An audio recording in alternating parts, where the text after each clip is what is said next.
Funding myth number 4. When an investor passes on you, it is the end of the road. While it is extremely disheartening to hear an investor tell you that they're not investing, take this as an opportunity to learn why and if they may know somebody in your space that might be interested in talking to you. So if you really think about it, raising capital is like dating, but it doesn't have to be frustrating. After choosing an investor class or classes you think might be the best fit for your business and targeting within those classes the specific investor firms and individuals that look like the appropriate matches, you should have a collection of about 10 to 20 high probability investor options. Now, certain that you have a good potential matches, you can afford to allot a significant amount of time to beginning the relationship with each investor. Now, it will feel unnatural at first, but fortunately it's going to follow a certain pattern that you already have a lot of experience with. Developing a relationship with each investor is going to follow the path that's very similar to dating.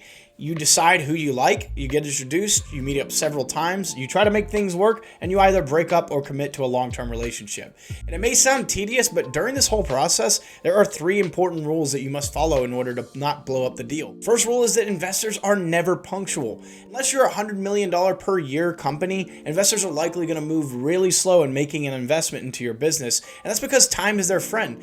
The longer they get a look at you, your business, the market, and so forth, before they commit, the more likely they are in their way of thinking that they're making a smart decision. Obviously, the opposite is true for you as the founder, as time is your enemy. You already committed to the business and you need a partner right now so that you can start building. Now, one way to skirt around this problem is to give them deadlines for launch dates, customer deliverables, and the sensation of competition from other investors. Once you know the investor is interested in moving to due diligence or has issued a term sheet, you can say something like, "We look forward to working with you through this process, and I know you're a busy person, so I think the most efficient way to move forward is that we agree to a timeline." An example of this timeline would be like so. And if the investor ever falls behind, you can ask them, "Is there anything for me or my team that we can do to keep things moving forward?" The next rule is to learn how to disagree with investors and continue to move forward. So when you're working your way through a deal, you almost certainly have disagreements. And the worst thing you can do in these situations is issue ultimatums, spend time pointing out why they're wrong, or find yourself saying the word no a lot. Instead, try to find common ground or equal trade-offs to their requests, and you'll be surprised how many amenable investors there are if you just simply ask. So don't be afraid to push back and don't give them too much ground. This leads to our third rule. Learn how to say no to bad money and don't sell out. So during the whole process of closing the deal, you'll have a sense of what it would be like to work with them after the investment is in your bank account.